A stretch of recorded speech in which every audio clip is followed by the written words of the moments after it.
네, 반갑습니다. 네, 오늘은 이제 데살로니가 후서 말씀을 보는 시간입니다. 지난주 데살로니가 전서부터 해서 이제 바울 서신을 어, 성경책에 있는 순서대로 보는 것이 아니라 시간 순서대로 좀 보기를 원해서 데살로니가 전서를 먼저 보았고, 오늘 이제 데살로니가 후서를 보게 됩니다.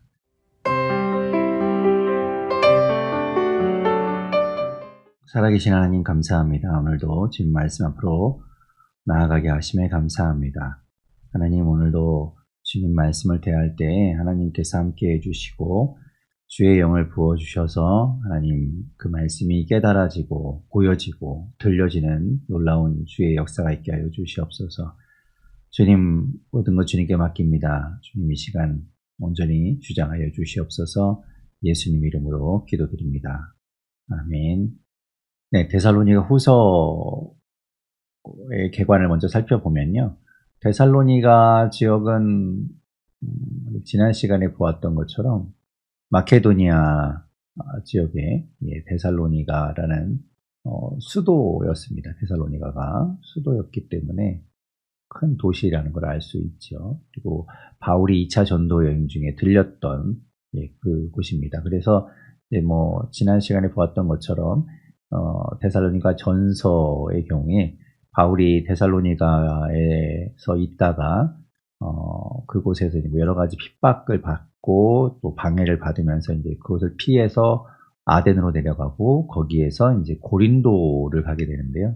고린도에 있을 때 이제 이 데살로니가 전서를 써서 디모데 편에 데살로니가 보내게 되는 그런 이야기였죠. 그것이 데살로니가 전서였고, 데살로니가 후서를 보면요. 데살로니가 후서는 3장으로 되어 있습니다. 3개의 장으로 되어 있고요. 주제는 예수 그리스도의 재림을 기다리면서 재림을 소망하고 재림을 바라는 그런 성도가 어떻게 이 땅을 살아가야 하는가. 그래서 예수 그리스도의 재림을 기다리는 성도의 자세, 이런 것에 대한 이야기를 다루고 있습니다. 네, 그래서 3장으로 되어 있으니까 각 장마다의 이제 내용을 살펴보면 1장에서는 주로 이제 바울의 편지가 그렇지만 첫 번째는 이제 인사하고 그다음에 이제 그들을 격려하고 칭찬하는 이야기들, 그런 이야기들이 이제 앞장 1장에 나오게 되죠. 전서에서도 그랬지만 이제 그들의 믿음을 칭찬하고 그들이 그런 어려움과 핍박 속에서도 믿음을 잃지 않고 있는 것에 대해서 격려하고 했던 것을 볼 수 있었는데요. 데살로니가 후서에서도 마찬가지로 그렇게 그들을 격려하는 내용들을 1장에서 볼 수 있습니다. 그리고 이제 2장에 가게 되면 예수 그리스도의 재림에 대한 것들을 좀 설명하고 있어요. 재림에 대해서 우리가 이제 데살로니가 전서에서도 보았었는데 후서에서 이제 그 내용을 조금 더 보완해서 설명하는 것들을 볼 수 있고요. 그리고 3장에 가게 되면 그렇다면 그 예수 그리스도의 재림을 앞두고 있는 예수 그리스도의 재림을 기다리는 성도들은 어떻게 살아야 하는가에 대해서 권면하고 또 마지막 축복하며 이제 데살로니가 후서가 마치게 됩니다. 그래서 이제 기록된 장소를 보게 되면 데살로니가 전서와 마찬가지로 이제 고린도에 있을 때라고 봅니다. 그래서 고린도에 있을 때 전서를 썼다가 전서를 이제 인편에 가지고 가죠. 가서 전해주고 얼마간 머문 이후에 또 그곳의 상황들을 가지고 아니면 답장을 가지고 이제 다시 이제 바울에게 돌아오게 되겠죠. 고린도에 있는 바울에게 돌아왔을 때 바울이 그 소식을 듣고 또 아니면 그 답장을 보고 거기에 대해서 두 번째로 쓴 편지가 이제 데살로니가 후서가 될 겁니다. 그렇기 때문에 기록된 연대는 비슷할 것이고 데살로니가 전서를 쓴 이후에 몇 달 정도 지난 시점이라고 볼 수 있겠죠. 쓴 사람은 여전히 이제 바울이고 받는 수신자의 경우에는 데살로니가인의 교회를 수신자라고 정하고 있습니다. 특징적인 것을 살펴보자면 3장으로 되어 있는 짧은 편지이기 때문에 뭐 많은 내용을 담고 있지는 않습니다. 그런데 이제 데살로니가 전서를 보냈었잖아요. 이제 거기에서 이제 주된 내용들 뭐 여러 가지가 있었지만 그 중에 하나가 이제 예수 그리스도의 재림에 대한 내용이었어요. 근데 예수 그리스도의 재림에 대한 이야기를 했던 이유 중에 하나는 그 데살로니가 교회에 있는 성도들 가운데 가족을 먼저 또 사랑하는 사람을 떠나보내야 되는, 그러니까 사별하는 사람들이 그 죽음을 맞이하면서 그것 때문에 굉장히 아파하고 힘들어하는 것, 뭐 당연하지만 그것이 너무나 이제 힘들어져서 그것 삶의 소망까지도 잃어버리게 되는 뭐 이런 모습들을 보면서 바울이 예수 그리스도께서 재림하시게 되면 우리가 다시 한번 만나게 될 것이다. 우리가 같이 부활하게 될 것이고 그때 우리가 만나게 될 것이기 때문에 아주 이제 완전히 헤어지는 것 아니니까 너무 마음 아파하지 말고 또 위로를 받으면 좋겠다. 뭐 이런 취지였어요. 그래서 이제 그런 내용을 가지고 데살로니가 전서를 보냈었는데 그 내용을 받았던 데살로니가 교회 성도들 가운데 이제 첫 번째 예수 그리스도의 재림에 대한 이야기를 보고 나서 이제 오해하는 사람들이 생긴 거죠. 예수 그리스도의 재림이 뭐 언제일지 모른다는 것이 그 편지의 내용이었었는데 그렇다면 언제일지 모른다는 게 뭐 막연하게 언제 나중 미래라고만 꼭 볼 수 있는 것이 아니라 그렇다면 지금 당장이 될 수 있다는 것 아닌가. 그래서 이제 혹시 예수 그리스도의 재림이 뭐 근래에 이제 임박한 것은 아닐까라고 생각하면서 그것 때문에 이제 좀 악영향, 또 다른 자신의 삶에 이제 영향들을 미치게 된 현상들이 나타났어요. 그래서 그런 부분들을 이따 살펴보겠지만 거기에 대해서 이제 이야기해주는 내용이 되겠고요. 그리고 또 더불어서 그 바울이 없는 동안에 이제 거짓 선생들, 거짓 교사들이 이제 들어옴으로 인해서 그들이 바울을 사칭하거나 또 바울이 이야기한 것을 조금 더 왜곡해서 이미 이제 재림이 임했다. 이제 뭐 그런 식으로 이제 가르치면서 이제 속이는 일들이 발생하게 되고 바울이 이제 거기에 대해서 그런 이야기들에 속지 않도록 하기 위해서 이제 이 데살로니가 후서를 써서 보내게 됩니다. 네, 그런 내용들을 담고 있어요. 네, 데살로니가 후서 1장입니다. 1장 1절과 2절에서는 바울이 이제 뭐 인사죠. 네, 처음 편지를 보낼 때 이제 인사에 대해서 우리가 전서에서 미리 보았었는데 후서에서도 거의 동일합니다. 그런데 이제 뭐 2절에 보면 하나님 아버지와 주 예수 그리스도로부터 뭐 이런 이야기들이 다르긴 하지만 거의 같은 내용으로 되어 있어요. 1절에 보면 바울과 실루아노와 디모데는 이라고 되어 있는데 실루아노는 지난 시간에 말씀드린 것처럼 이제 실라, 바울과 실라가 2차 전도여행 때 같이 동행했고 또 그 가운데 이제 디모데도 함께 가게 됐었죠.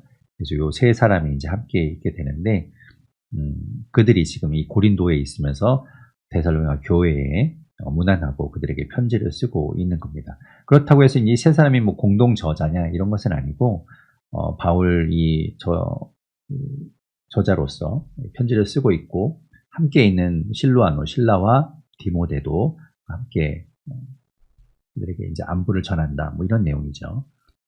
그러면서 2절에 보면 은혜와 평강을 그들에게 축복하고 있습니다. 자, 그러면서 이제 3절부터 이야기가 이제 시작이 되는데요. 우리가 이제 살펴봤던 데살로니가 전서에서도 마찬가지지만 형제들아라고 하는 이야기들이 굉장히 많이 나옵니다. 그러니까 이 바울이 이제 이 개척한 바울이 함께 있었던 그 교회의 성도들에 대해서 형제라고 부르는 것들을 볼 수 있어요.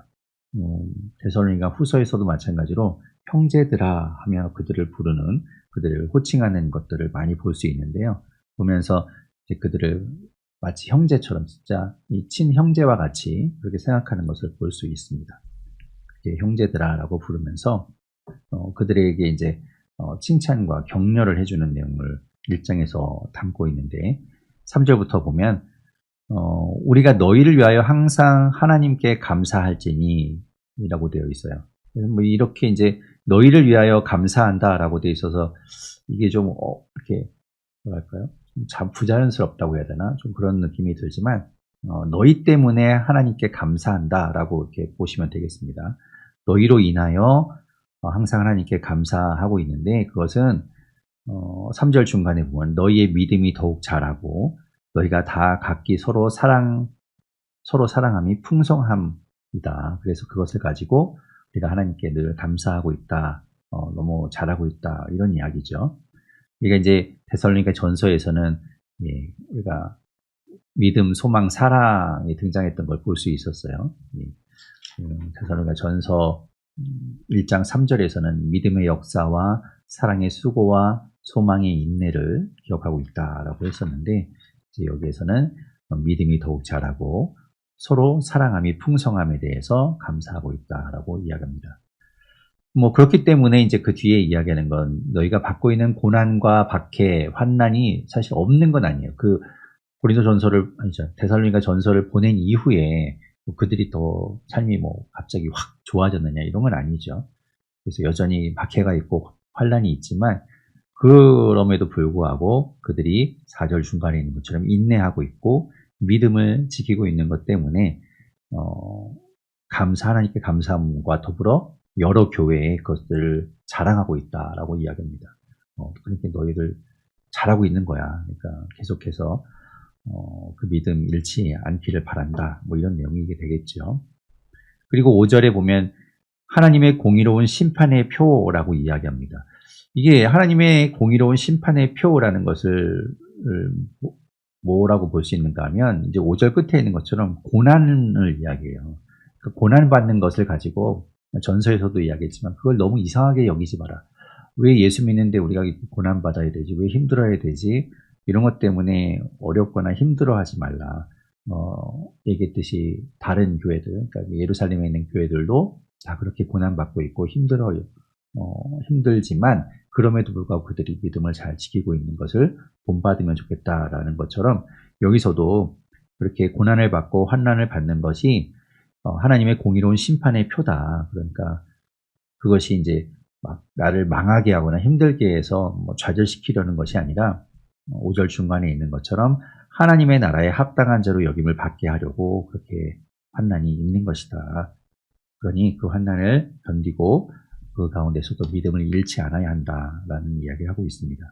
그러면서 이제 6절부터는 환난을 주는 사람들이 있죠. 그들을 박해하고 그리고 핍박하고 어렵게 만드는 사람들, 그들에게는 하나님께서 환난으로 갚으실 것이고 7절에 보면 환난을 받는 너희에게는 우리와 함께 안식으로 갚으시는 것이 하나님의 공이다.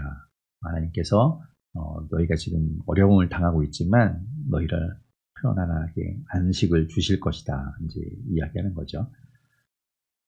그러면서 이제 주 예수께서 자기의 능력의 천사들과 함께 하늘로부터 불꽃 가운데 나타나실 때, 이것이 무슨 이야기입니까? 예수님께서 이 땅에 재림하실 때 이야기죠. 그러니까 이제 데살로니가 전서에서도 보았지만 강림하실 때라고 표현되어 있던 주님이 다시 오실 때, 주의 날, 재림의 날, 강림, 다 같은 그런 이야기죠. 그때 8절에 보면 하나님을 모르는 자들과 우리 주 예수의 복음에 복종하지 않는 자들에게 형벌을 내리시리니.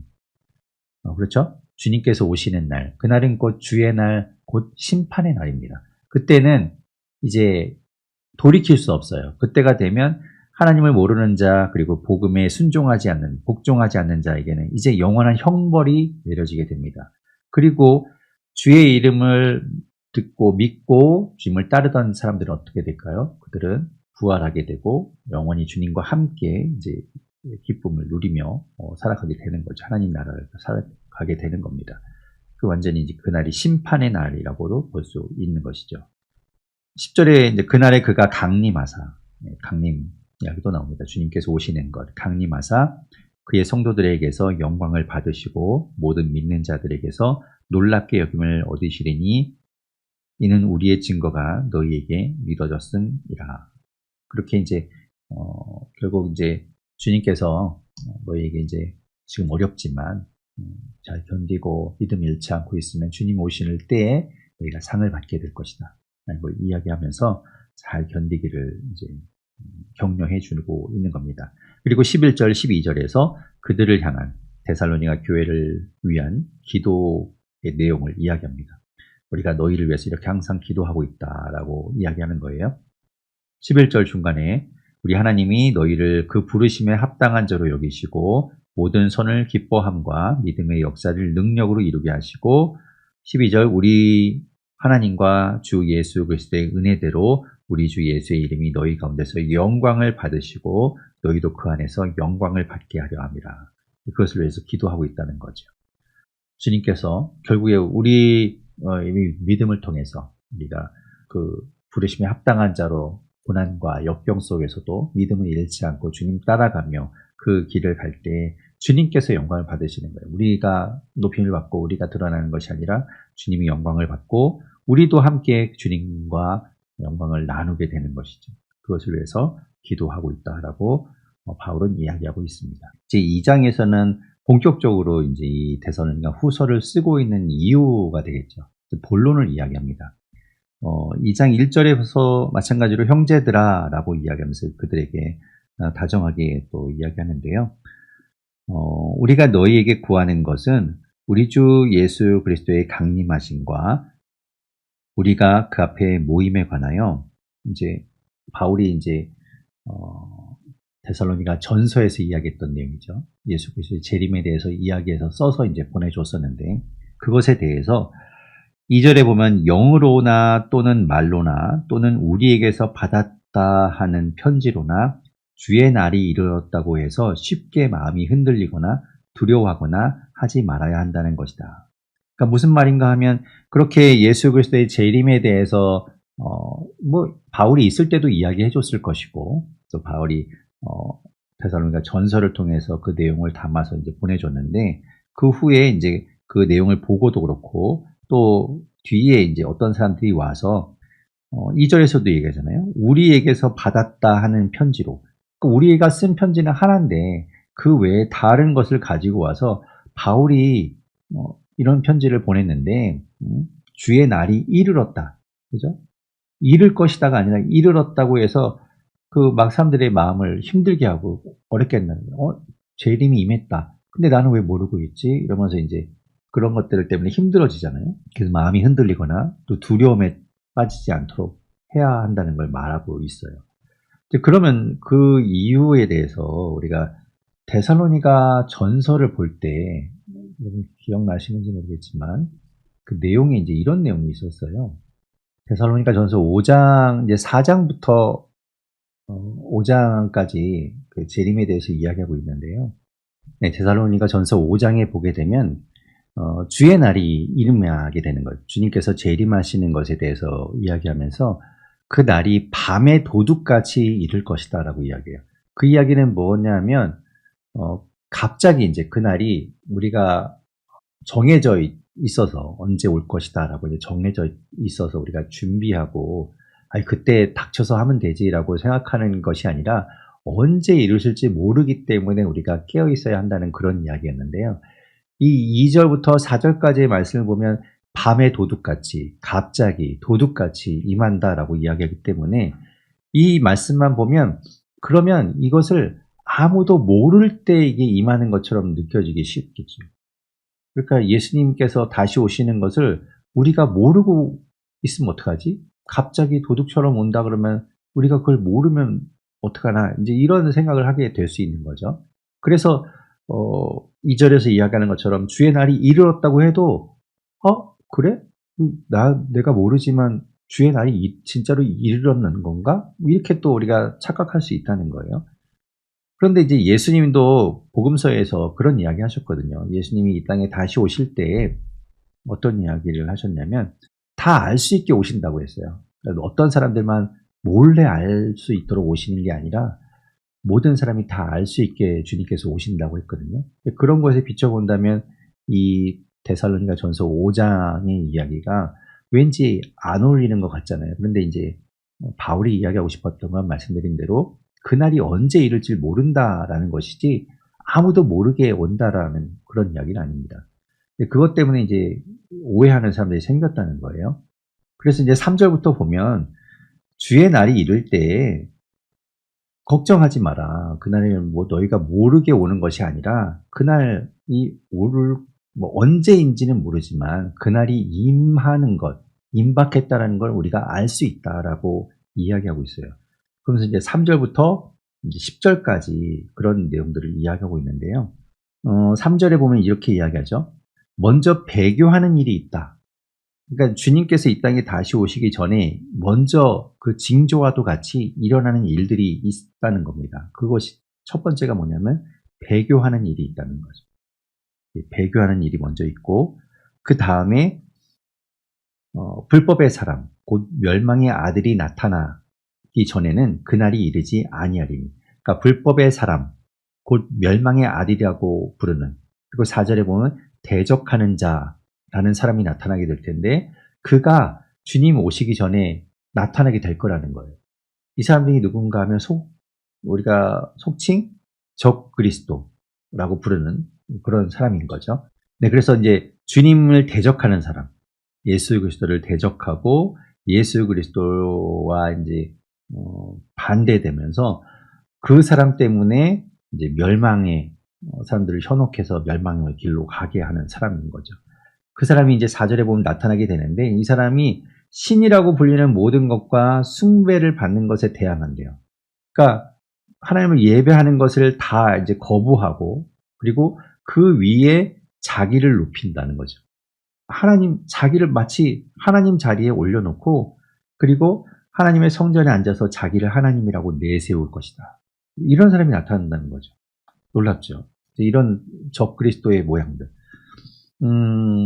근데 우리가 이제 사실 뭐 지금도 그런 사람들이 나타나고 있잖아요. 수많은 이제 뭐 적그리스도 이단 사이비 교주들이 나타나서 자기를 예수님보다 높이고 있죠.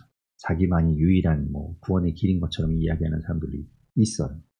그런 것들이 이 말세의 어떤 징조와도 같다는 거죠. 그러니까 이 주님이 지금 당장 오셔도 이상할 게 없는 시대를 우리는 지금 살고 있는 겁니다. 뭐 그런 이야기들을 쭉 하고 있고요. 9절에 보면 이래요. 악한 자에 그가 나타나는 것은 사탄의 활동을 따라서 나타난다는 거죠. 사탄의 역사예요. 사탄이 그를 이용하는 겁니다. 그리고 그가 나와서 그냥 여기도 나오죠. 아주 큰 능력을 발휘해요. 그래서 사람들을 현혹시킵니다. 능력과 표적과 거짓 기적과 불의의 모든 속임으로 멸망하는 자들에게 있으리니. 이 사람이 나타나서 능력을 나타내고요. 표적을 나타내고요. 병도 막 고치고요. 예언도 하고요. 이런 일을 한다는 거예요. 그러니까 사람들이 다 그를 따르고 추앙하게 되는 겁니다. 그러면서 이제 그 사람들이 함께 다 그냥 멸망으로 가게 되는 거예요. 그러니까 우리가 깨어 있어야 된다는 거죠. 그러니까 우리가 잘 분별해야 된다고 이야기하는 거예요. 그들은 이제 10절에 보십시오. 누가 그런 사람들을 따라가면서 적그리스도를 따라가며 멸망하는가? 진리의 사랑을 받지 아니하는 사람들이에요. 진리의 사랑. 진리를 거부하는 거죠. 진리를 따르지 않고 진리의 사랑을 받지 않는 사람들. 그들이 구원받지 못하고 결국 현혹되어 멸망의 길을 가게 되는 겁니다. 그러므로 11절, 12절 보십시오. 이러므로 하나님이 미혹의 역사를, 미혹하는 그런 일들을 통해서 그들에게 보내사 거짓 것을 믿게 하심은 12절 진리를 믿지 않고 불의를 좋아하는 모든 자들로 하여금 심판을 받게 하려 하십니다. 그 자체가 심판이에요. 멸망의 길을 가게 되는 것. 주님께서 그 일들을 하고 이렇게 하실 거라는 거죠. 그것이 이제 마지막 때입니다. 주님이 임하시기 전에 일어날 일들이라는 거죠. 그러니 이제 13절부터 15절까지 바울이 이야기합니다. 주께서 사랑하시는 형제들아, 우리가 항상 너희에 관하여 마땅히 하나님께 감사할 것은 하나님이 처음부터 너희를 택하사 성령의 거룩하게 하심과 진리를 믿음으로 구원을 받게 하시니 너희를 하나님께서 택하셔서 성령의 거룩하게 하심을 따르게 하셨다. 진리를 믿음으로 구원을 받게 하셨다. 그 앞에 나오는 사람들처럼 적그리스도, 미혹하게 하는 사람들, 대적하는 자들을 따라가면서 멸망하는 자들이 아니라 너희는 진리를 받아들이고 그 진리를 믿음으로 구원을 받게 하셨다. 너희는 그렇지. 멸망에 따라가는 사람들이 아니다라는 걸 이야기하죠. 이를 위하여 14절에 우리의 복음으로 너희를 부르사 우리 주 예수 그리스도의 영광을 얻게 하려 하심이라. 그러니 그러므로 15절 형제들아 굳건하게 서서 말로나 우리의 편지로 가르침을 받은 그 전통을 지키라. 여기서 말하는 전통은 우리 가르쳐 준 것이죠. 전해 준 것. 그것을 잘 지켜라.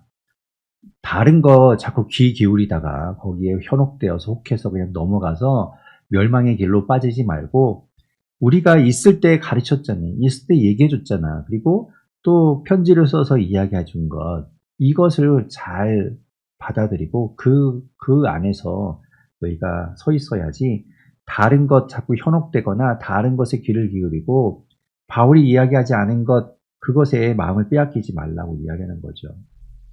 그러면서 16절, 17절 다시 한번 그들을 위해서 이제 기도하는 겁니다. 우리 주 예수 그리스도와 우리를 사랑하시고 영원한 위로와 좋은 소망을 은혜로 주신 하나님 우리 아버지께서 너희 마음을 위로하시고 모든 선한 일과 말에 굳건하게 하시기를 원하노라 하며 그들을 위해서 바울이 기도하고 있습니다.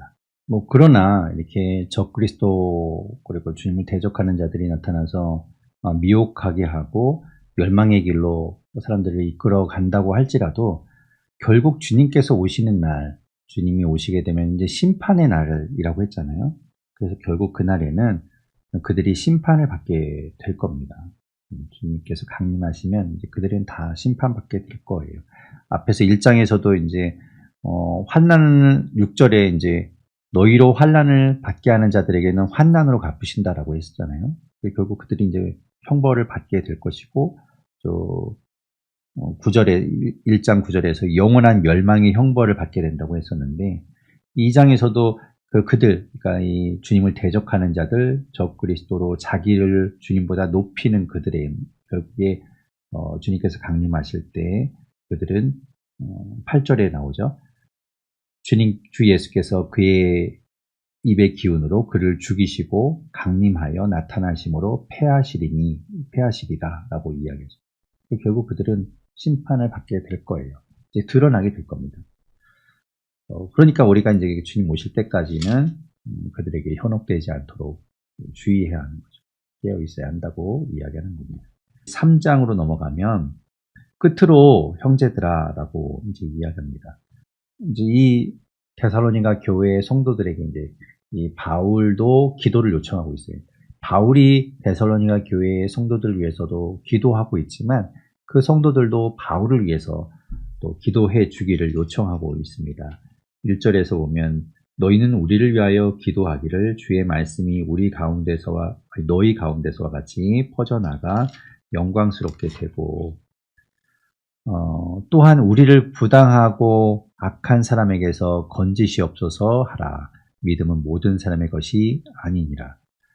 그러니까 이 고린도에 지금 바울이 머물고 있다고 했는데 바울도 고린도에서 핍박받고 박해를 받고 어려움 가운데 있다는 거예요. 그를 방해하고 회방하는 사람들이 있다는 거죠. 그런 사람들 가운데 계속해서 싸우고 있는 겁니다. 너희도 우리를 위해서 기도해줘라 라고 이야기하고 있습니다. 2절 끝에 있는 것처럼 믿음은 모든 사람의 것이 아니다. 우리가 이렇게 복음을 전하고 있지만 모든 사람이 다 믿고 받아들이는 것 아니라 그것을 가지고 대적하는 사람들이 있다는 거죠. 그래서 바울도 힘들고 또 이 데살로니가 교회의 성도들도 그것 때문에 지금 박해를 받고 있는 것이니까 같이 서로를 위해서 기도하며 그것을 이겨내자는 거죠. 3절에 보면 주는 미쁘사 너희를 굳건하게 하시고 악한 자에게서 지키시리라. 주님께서 너희도 그렇게 하실 것이니 너희도 우리를 위해서 기도해서 우리도 이렇게 주님께서 함께해 주시기를 좀 기도해 달라라고 이야기합니다. 5절에 말하죠. 주께서 너희 마음을 인도하여 하나님의 사랑과 그리스도의 인내에 들어가게 하시기를 원하노라. 이제 그러면서 이제 6절부터 15절까지는 사실 이제 이 앞에서 이야기했던 그 재림에 대해서 그들이 오해하고 잘못된 가르침, 잘못된 생각들을 갖고 있음으로 인해서 나타나는 현상들이 생긴 거예요. 그러니까 바울이 이제 앞에서 이야기했던 것처럼 갑자기 주의 날이 임할 것이다. 어쩌면 거짓 교사들이 와서는 아니야, 재림이 이미 임했는데 우리가 모르는 거야 라고 이제 이야기하면서 그들을 현혹시킴으로 인해서 그들이 어떤 현상이 나타나는가 하면 그러면 주님이 언제 오실지 모르니 곧 오실 수도 있으니 내일 올 수도 있으니 뭐 지금 일하면 뭐하나 지금 뭐 열심히 우리가 노력하면 뭐하나 뭐 이런 마음을 갖게 된다는 거죠. 뭐 그럴 수 있죠. 우리가 종말론 뭐 이런 것을 가지고 이제 이단 사이비들이 이제 많이 나타나고 있는데 그들의 특징이 뭐냐면 그 종말이 곧 임할 거기 때문에 지금 이 모든 것들이 다 필요 없다는 거예요. 다 쓸모없다. 그러니 뭐 가지고 있는 거 다 팔아서 갖고 와. 그리고 교주가 그걸 막 다 가져가죠. 그러니까 그렇게 이제 지금 지금 살고 있는 그 현실의 삶에 대해서 그들이 막 포기하게 만드는 그런 현상들이 나타나는 거예요. 그래서 이제 그것에 대해서 6절부터 바울이 이야기합니다.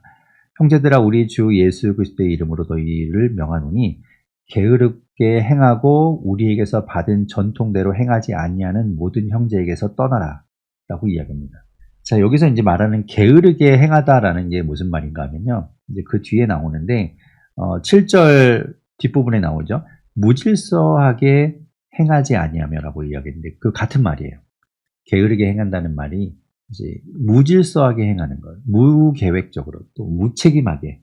그래서 이제 아까 얘기한 것처럼 곧 종말이 오면 곧 주님이 오시면 이제 다 끝나게 될 텐데 뭐 지금 뭐하러 열심히 해? 지금 하는 거 그냥 뭐 대충 하지. 뭐 이런 생각으로 한다는 거예요. 그렇게 하지 말아라. 그런 사람, 그런 형제가 있다면 그 형제에게서 떠나라. 라고 이제 이야기하면서 바울이 이야기하는 건 우리가 있을 때 보았지 않느냐. 우리가 주님 오실 그 재림에 대해서 이야기하는데 우리가 그렇게 아무것도 하지 말라고 그렇게 살으라고 언제 하더냐. 우리가 그렇지 않았지 않냐. 우리가 너희와 함께 있을 때 보았지 않냐. 우리가 열심히 일하고 또 그것 때문에 우리가 뭐 누릴 수 있는 권리도 있었지만 그것을 다 포기하고 열심히 일하지 않았냐. 너희에게 그것을 본으로 보였는데 왜 그것을 잊어버렸냐라고 이야기하는 거죠. 8절부터 이야기하잖아요. 누구에게서든지 음식을 값없이 먹지 않고 오직 수고하고 애써 주야로 일함은 너희 아무에게도 폐를 끼치지 아니하려 함이니 우리에게 권리가 없는 것은 아니요. 우리가 그럴 권리가 있지만 우리가 그러지 않았다. 왜? 9절 끝에 있는 것처럼 우리를 본받게 하려고 열심히 일했다라는 거죠. 그런데 왜 너희가 주님께서 오실 때가 가까웠다고 해서 일하지 않고 그리고 모든 걸 다 내팽개치고 이러냐라고 말하는 거예요. 그래서 10절에 여기 중간에 말합니다. 누구든지 일하기 싫어하거든 먹지도 말게 하라 하였더니 11절 들어보니 우리가 들은즉 너희 가운데 게으르게 행하여 앞에 얘기한 것처럼 무책임하게 무질서하게 막 행하여 도무지 일하지 아니하고 일을 만들기만 하는 자들이 있다라는 소식을 들었다는 거죠. 그 편지를 가져갔던 사람이 이 데살로니가 교회에 소식을 가져왔는데 편지를 읽고 사람들이 다 그냥 자포자기하고 일을 안 하고 막 그러더라. 그러니 이제 바울이 그런 사람들을 향해서 이야기하는 거예요. 12절 중간에 말합니다. 조용히 일하여 자기 양식을 먹으라. 일하라. 왜 일 안 하냐라고 이야기하는 거죠. 데살로니가 전서에서도 바울은 그런 이야기들을 했었어요. 이제 자기가 그 데살로니가 교회에 있을 때 일하면서 본을 보였던 것들도 데살로니가 전서 2장에서도 이야기한 적이 있죠. 2장 7절부터 9절까지 보면 우리가 그리스도의 사도로서 마땅히 권위를 주장할 수 있었지만 그러지 않고 우리가 열심히 일했다. 우리가 수고하고 애썼던 걸 너희가 기억하지 않느냐라고 이야기하면서 9절 끝에 보면 아무에게도 폐를 끼치지 아니하려고 밤낮으로 일하면서 너희에게 하나님의 복음을 전하였다. 왜 그랬다고요? 오늘 데살로니가 후서 3장 9절 끝에 보면 우리를 본받게 하려고 우리가 그렇게 했다는 거죠. 자, 그렇게 이제 자기가 했던 일들을 이제 이야기하고 12절에 그러니 너희도 조용히 일하여 자기 양식을 먹으라라고 이야기하면서 데살로니가 전서에서도 미리 이제 썼던 편지에도 이야기했었다. 4장 11절에 보면 너희에게 명한 것 같이 조용히 자기 일을 하고 너희 손으로 일하기를 힘쓰라라고 이야기했었는데 마찬가지다. 너희가 주님이 오신다고 해서 다 내팽개칠 것이 아니라 일하고 할 일은 해야 된다라고 이야기하고 있습니다. 그러면서 이제 13절에 보면 형제들아 너희는 선을 행하다가 낙심하지 말라. 선을 행하다가 낙심한다는 이야기. 조금 해보다가 이거 뭐하러 해. 되지도 않는 거. 선을 행한다는 것이 얼마나 어려운 일이에요. 잘 변하지도 않는 일이고 어떻게 보면 밑빠진 독에 물 붓는 것 같은 그런 기분도 들잖아요. 그러니까 그것 때문에 주님 곧 오실 텐데 이거 하면 뭐하나라고 이제 생각할 수 있지만 그러지 말라고 이야기하는 거죠. 그러면서 이제 그 14절, 15절에 보면 우리 말을 순종하지 아니하거든 그 사람을 지목하여 사귀지 말고 앞에서 6절에서도 그런 형제들한테는 떠나라고 했잖아요. 그로 말미암아 부끄럽게 하라고 이야기합니다. 14절 끝에 보십시오. 그로 하여금 부끄럽게 하라. 그러나 15절에 원수와 같이 생각하지 말고 그렇다고 해서 완전히 그냥 원수, 왼수 이렇게 생각하지 말고 형제와 같이 권면하라. 그러니까 그가 돌이킬 수 있도록 계속해서 이제 권면해 주라고 이야기하는 거죠. 왜냐? 우리가 형제잖아요. 형제 자매이니까. 자, 그 이야기를 하면서 마지막 이제 16절부터는 이 데살로니가 교회를 축복하며 마지막 편지를 쓰고 있는데 16절에 보면 평강의 주께서 친히 때마다 일마다 너희에게 평강을 주시고 주께서 너희 모든 사람과 함께 하시기를 원하노라. 축복해주고 있는 거죠. 그러면서 이제 17절에 보면 나 바울은 친필로 문안하노니 라고 이야기합니다. 친필이라는 걸 강조해요. 왜 친필이라는 걸 강조할까요? 아까 이제 2장 2절에서 보면 우리에게서 받았다고 하는 편지, 그러니까 이게 이제 어떻게 보면 위조된 편지이죠. 그러니까 바울이 쓴 건 아닌데 이거 바울에게서 온 편지야라고 하면서 이제 막 엉뚱한 이야기를 하는 사람들이 생기니까 지금 이 17절에서 바울이 친필로 써서 이렇게 내 친필로 쓴 편지가 내 편지다라고 그것을 표시로 삼아라라고 이제 이야기하고 있는 거예요. 그러니까 그만큼 바울을 사칭하는 사람들이 있었다는 걸 이제 이야기하는 거죠. 자, 그러면서 18절에 우리 주 예수 그리스도의 은혜가 너희 무리에게 있을지어다 라고 마지막 축복의 권면을 하고 있습니다. 아까 처음에 말씀드린 것처럼 주님이 오시기 전에 이제 적그리스도가 나타난다고 했잖아요. 지금도 계속해서 이 땅에 또 우리나라뿐만 아니라 전 세계적으로 적그리스도들은 계속해서 나타나고 있고요. 이단이 없어진다고 해서 끝나는 게 아니죠. 또 다른 이단, 사이비들이 나타납니다. 계속해서 우리는 지금 이 마지막 때를 지나고 있는 것이고,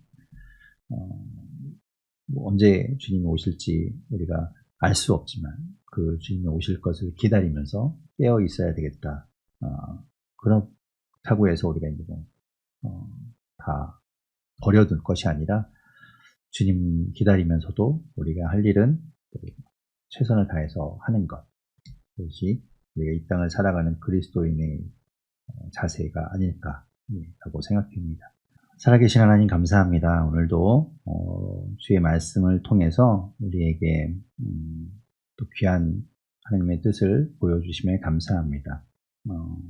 데살로니가 교회의 성도들뿐만 아니라 우리 또한 지금 마지막 때를 살아가고 있고 주님께서 다시 오실 날을 소망하며 살아가고 있습니다.